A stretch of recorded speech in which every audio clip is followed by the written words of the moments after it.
नाशिकमधून एक धक्कादायक घटना समोर आली असून मोबाईल फोन गहाण ठेवण्यावरून झालेल्या वादातून मित्राकडून मित्राची हत्या करण्यात आलेली. या घटनेने संपूर्ण परिसरात खळबळ उडाली असून पोलिसांकडून या घटनेचा अधिक तपास करण्यात येत आहे. मिळालेल्या माहितीनुसार मोबाईल फोन गहाण ठेवण्यावरून झालेल्या वादातून दोघा मित्रांमध्ये हाणामारी झाली. यावेळी एका मित्राने त्याच्याजवळ असलेल्या धारदार शस्त्राने दुसऱ्या मित्रावर सपासप वार केले. यावेळी आयुब शेख वय वर्ष 31 या तरुणाचा जागीच अंत झाला आहे. ही संपूर्ण घटना नाशिक शहरातील भारत नगर परिसरात दिनांक 19 रोजी रात्री 11च्या सुमारास घडली. घटनेची माहिती मिळताच पोलिसांचे पथक घटनास्थळी दाखल झाले.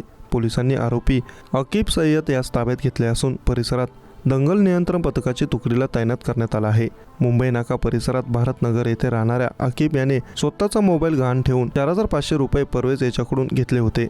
मोबाईल पुन्हा मागितला असता यावरून त्यांच्या दोघांमध्ये शाब्दिक वाद झाला. यावेळी भारतनगर झोपडपट्टीतील मोकळ्या मैदानात अकीब याने त्याच्यावर धारदार शस्त्राने वार केले. यामुळे परवेज रक्ताच्या थारोळ्यात कोसळला. त्याला तातडीने जवळच्या खासगी रुग्णालयात हलवण्यात आले. मात्र डॉक्टरांनी तपासून त्याला मृत घोषित केले.